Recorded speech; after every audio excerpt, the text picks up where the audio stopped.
Morning. Welcome to Imagine Focus. I'm Randall, and I've had about as much as I can take. Uh,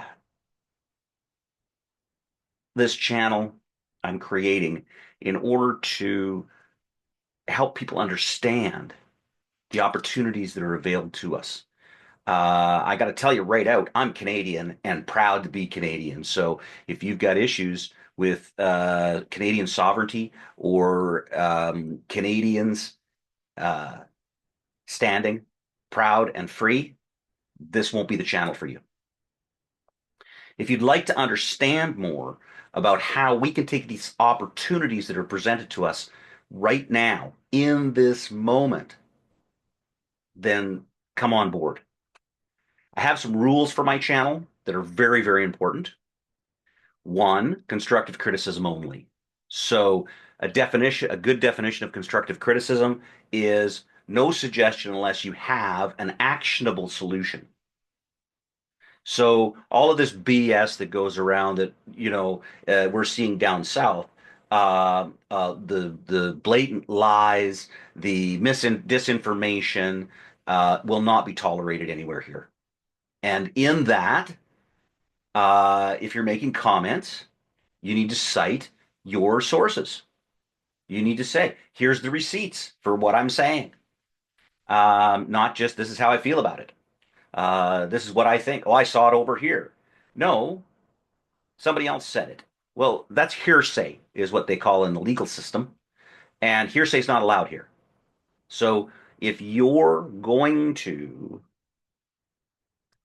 state something, create an argument, create a discussion, which is what we're having here, then it must be supported. Okay. Uh, you're allowed to say pretty much whatever you want here. However, know that I stand vehemently opposed to intolerance. So if you're stating things of an intolerant nature, know that you will be banned, kicked, booted, not even listened to. You're it's falling on deaf ears.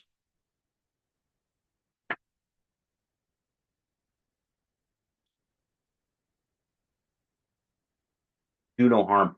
That's what we're doing here. We're going to do no harm, and we're going to create a community where we can bring people together.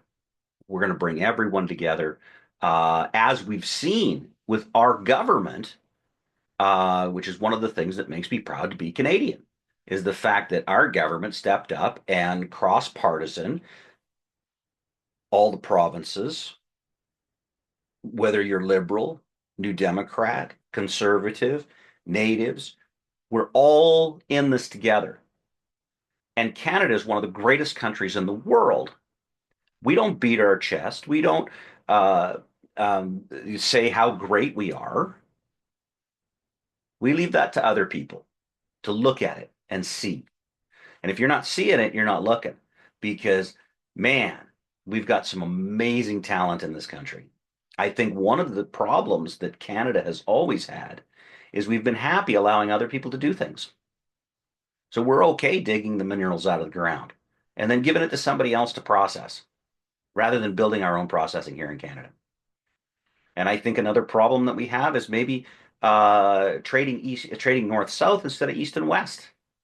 Johnny MacDonald built a railway to unite the country,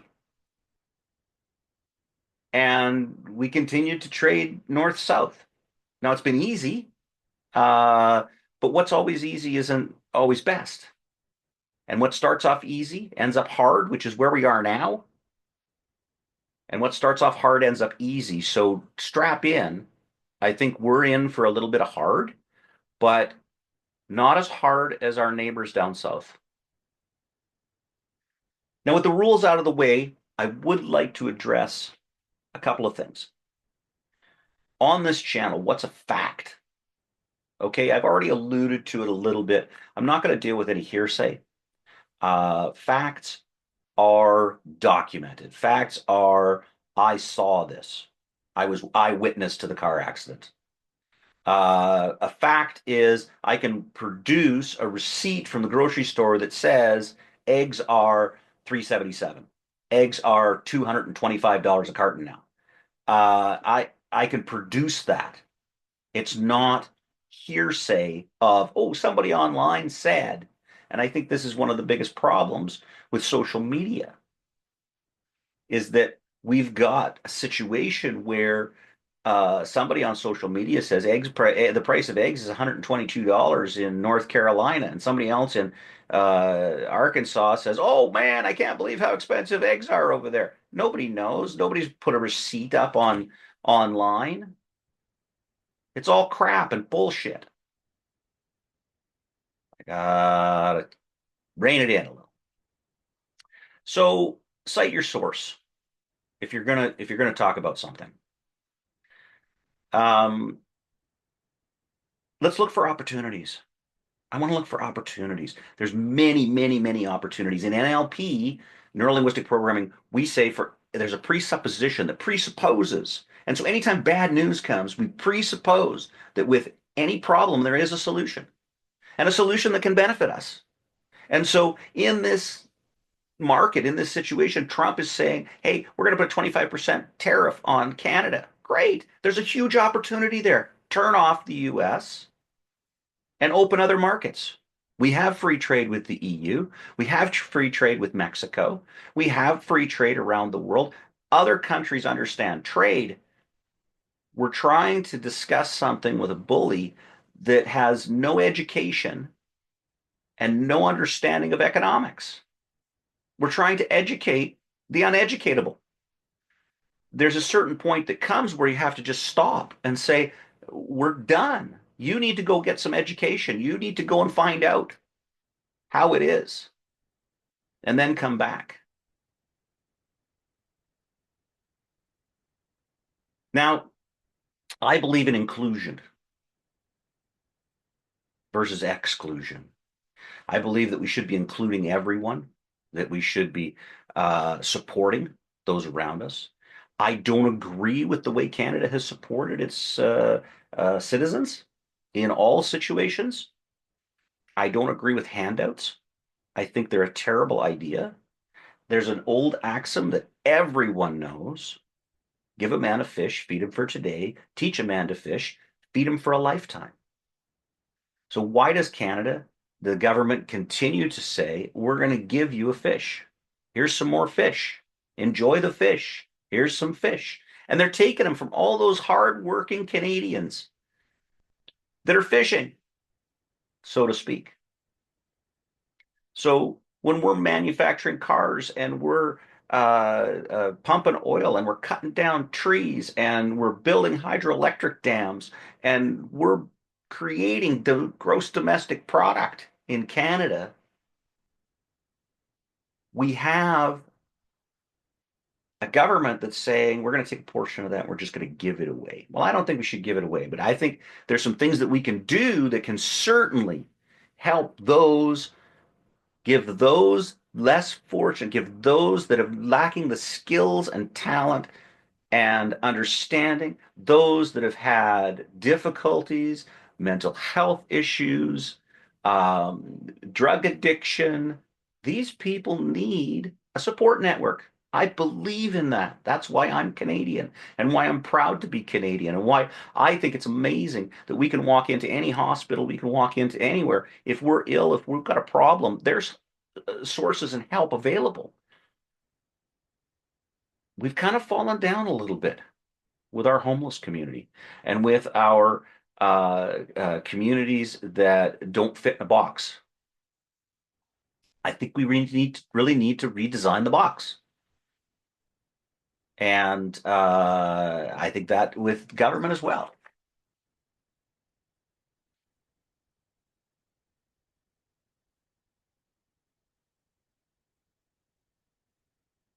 Now, I want to talk about the US today, and I'm going to talk about one particular topic because it's important to me that we take these on as global issues. I mean, all these topics are interrelated. We have everything plays into everything. But let's explore oil and gas in Alberta. Alberta is our biggest oil and gas producer. And Trump has said he's going to put a 25% tariff across the board on everything. And now he's got people talking to him going, hey, wait a minute.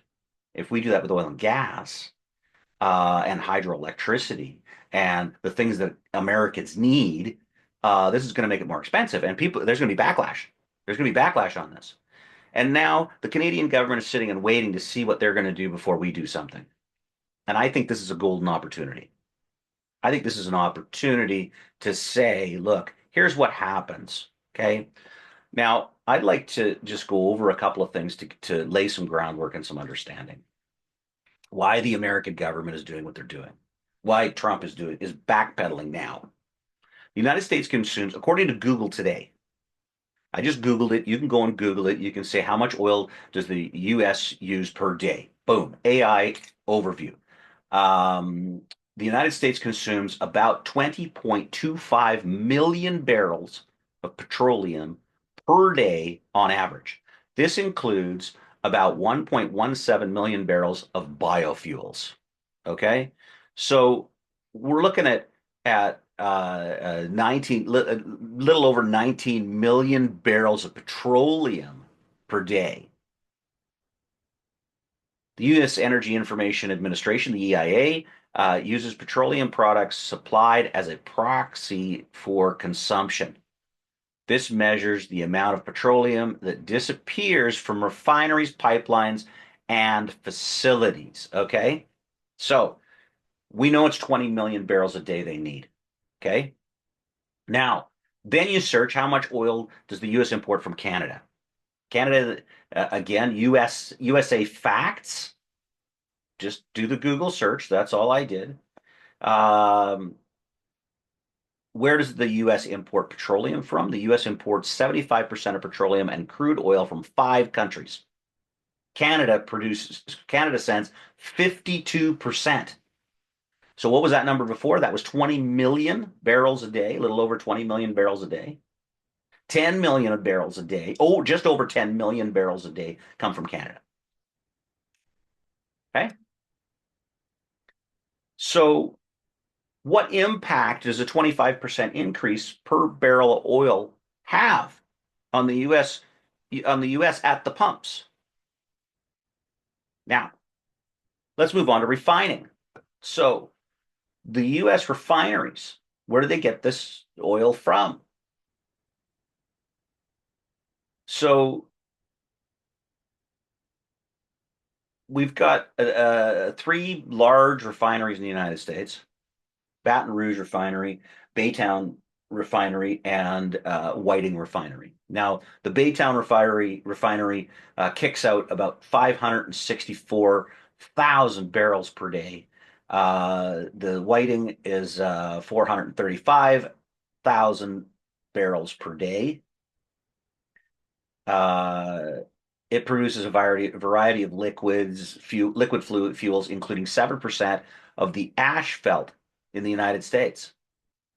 So, these refineries are direct refining capacity, right? There's refineries that are landlocked that aren't able to get oil from anywhere other than Canada.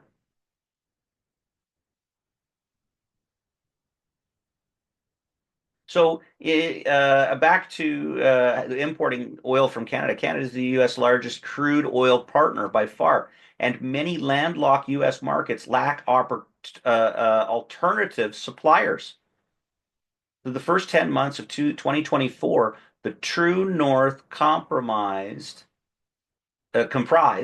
my apologies, comprised about 62% of the U.S. crude oil imports. 62%. So why is he backpedaling now? Why is he going, oh, well, if you guys clean up your fentanyl coming across the border? It's all bullshit. In 2023, search it, little Google search, how much fentanyl was seized coming from Canada. Boom. You ready? Of our total legal drugs seized, we stopped 4.9 kilograms of fentanyl, an increase of 775% from the same period in 2023, which was 4.1 kilograms. Now, for those of you that are watching that would prefer it in pounds, let me shock and amaze you. That's about 10 pounds of fentanyl that was seized coming into the country.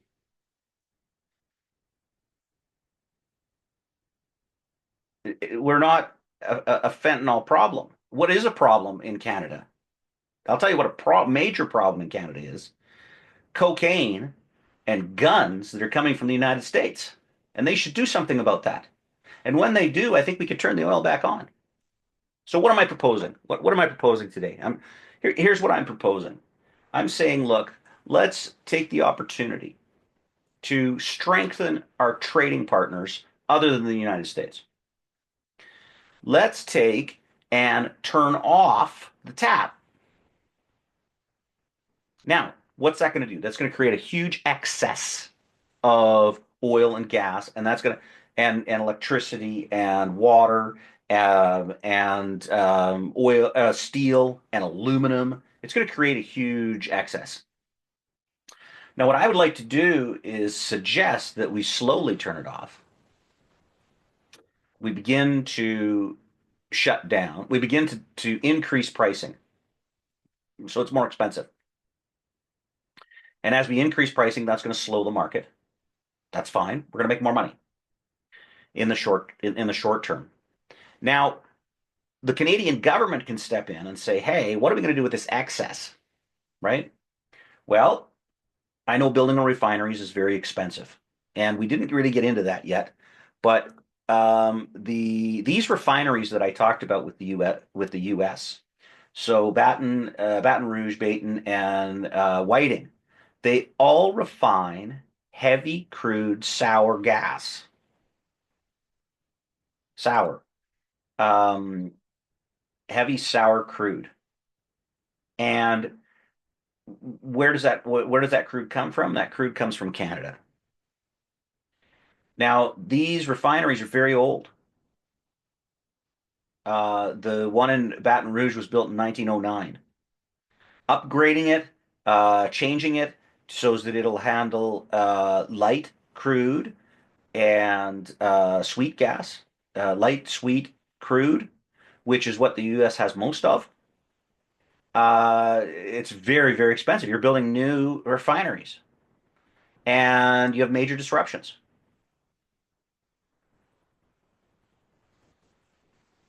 So, what do we do with the excess? Well, the excess can be refined, the excess can be used, and the excess should be refined and used by Canadians. So, rather than us purchasing oil from Venezuela for the east coast of Canada, why are we not shipping oil to the east coast of Canada if we have an excess? If we have an excess and we create refineries, how many oil refineries in Canada? 17. We have 17 oil refineries in Canada. The number of refineries has decreased over time, but the refining capacity has remained relatively constant. So, Alberta has the largest share of refineries. Ontario has a large share of refinery capacity. Quebec has a large share of refinery capacity. Saskatchewan, British Columbia, Newfoundland. So, why are we not shipping crude to these provinces? We have a rail system that allows us to ship, and with certain subsidies to do so, we could, with the lack of pipeline, we can pipeline now from Alberta to British Columbia, or very soon. I'm not sure if the Hibernia is open. Let's find out. I love the Google, is the pipeline from Alberta to British Columbia open? Generating. Trans Mountain Pipeline expansion opened on May 1st. So we can pipe crude directly to the West Coast, which means we can ship it anywhere in the world. Why restrict ourselves to the Americans? And why do we kowtow to what they may or may not allow us, the price that they may or may not set? Yeah, it's a huge market, but double the price and cut the market in half. So if the Americans take half as much oil from us, so instead of 100 billion barrels a day, they take 50 billion barrels a day at twice as much money. What are they going to do? And we can put some political pressure on getting rid of the wingnut that's leading the whole thing. I'm proud to be Canadian, and I think that Canada has an opportunity here. Canada has an opportunity in all sectors.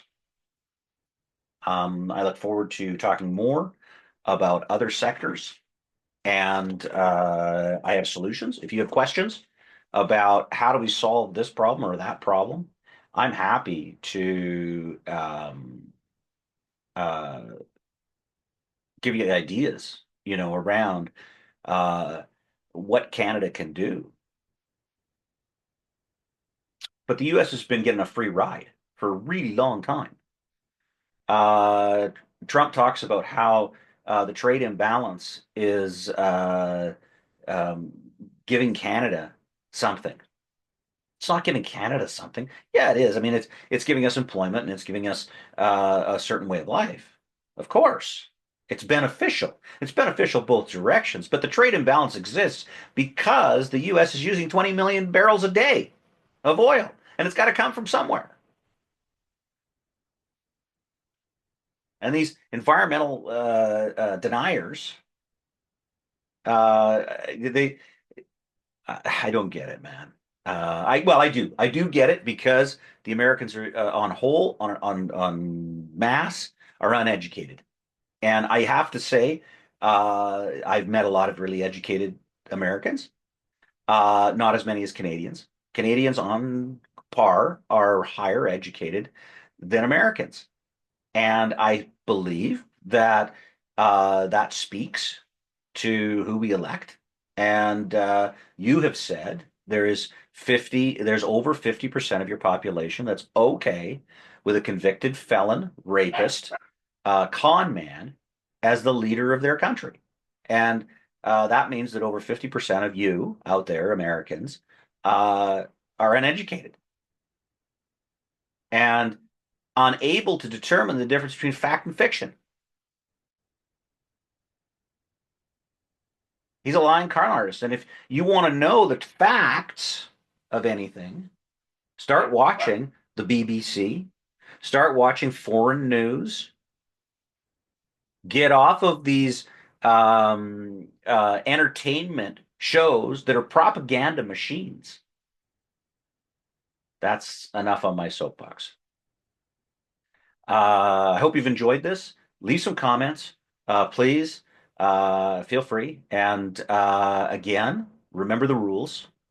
Let's be supportive of each other and let's build a community that uplifts those around us and make Canada the greatest country in the world that it is.